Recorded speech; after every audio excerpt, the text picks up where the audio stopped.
That was the idea. So I came back to China and say, I want to resign from my school. You were a teacher? I was a teacher. I've been teaching in the university for 6 years. So I said, I want to do it. I invite 24 of my friends to my apartment. After 2 hours of explaining what I'm going to do, internet, and 23 of them say, forget it. He said, this thing never worked because there's no such thing called internet in the world. You know nothing about a computer, so why you want to do this? And only one people, he said, Jack, if you want to try it, just to try it. But if there's something wrong, just come back.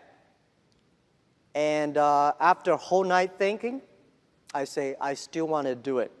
Because most of the people, they have a fancy ideas in the evening, but in the day, when they wake up in the evening or in the morning, they go back to do the same job. We have to do something different. So from there, problem is that we have to find a solution that how we can be a company can live and long and healthy as long as like a Mercedes-Benz and a Siemens. If an industry cannot live more than 3 years, if all the companies cannot live happily for 3 years, this industry is never become the mainstream. This industry can never become the D economy. So what we want to do is that how we can find this solution. The world is changing so fast. Most people don't realize what is IT, what is internet. We are moving very, very fast to data technology. IT technology and data technology, it's not the technology difference. It's the difference of people, the way people think, the way people deal with the world. We don't know what the world will look like in 30 years. And we don't know what the data will look like. But we are sure that the whole world in next 30 years will be changed. If the first and the second innovation and technology revolution relieve or liberate the human strength, the physical strength, this revolution release and liberate the strength of a human brain, the innovation. The future world, we believe, will be connected, not by oil, not by other things, but by data. The future world, the business is C2B, not B2C. C2B is consumer to business, not business to consumer. Because you have a lot of data, because of the data, the manufacturer must do customized things. Otherwise, manufacture will be very difficult. In the future, all the manufacturers, they make the machines. The machines can not only produce the products, the machines must talk. The machine must think. And the machine is not going to be supported by oil, by electricity. The machine is going to be supported by data. The future world, business will not focusing on the size. Business will not focus on standardization and the power. They will focused on the flexibility, nimbleness, customization, and user-friendliness. And also, I strongly believe the future world, we are going to have a lot of women leaders because in the future, people not only focus on the muscles, powers, they focus on wisdom, they focus on careness and responsibility.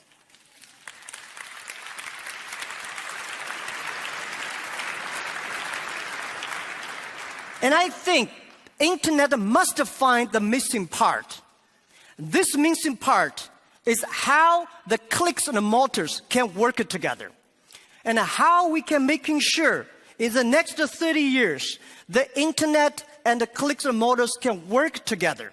Only where clicks and motors can work together, internet companies can survive, can live happily for next 30 years. And if that day comes, that day we called D economy. And it's not a digital economy, which I called data economy. Everything is going to be changed. And I also believe the world is going to be beautiful, but the world is very challenging. Apple may not be the future, but Apple tells us what the future will look like. That is something in the machine is moving. That is data. we are at a great time of innovation, inspiration, invention, and creativity. And I think everybody's working hard, trying to realize their dreams. Today you see here are real world workers, truck drivers, and game players, and also all these senior people. Everybody in the Asian times, nobody can leverage the technology to realize their dreams. Today, because of the data, everything becomes the truth. And I strongly believe it's not the technology that changed the world. It's the dreams behind the technology that changed the world. If the technology changed the world, I will never be here. I'm not trained to be I'm not trained to be a technology. I know nothing about a computer, and I know very little about the internet. I have a strong dream that we want to help small business. So 14 years ago, we come here to sell Chinese products to Europe. That won't work. 14 years later, we try to help the European small business to China, to the world, by using the internet. It's the dreams that drive the world. It's not only the technology. So ladies and gentlemen, let's work hard.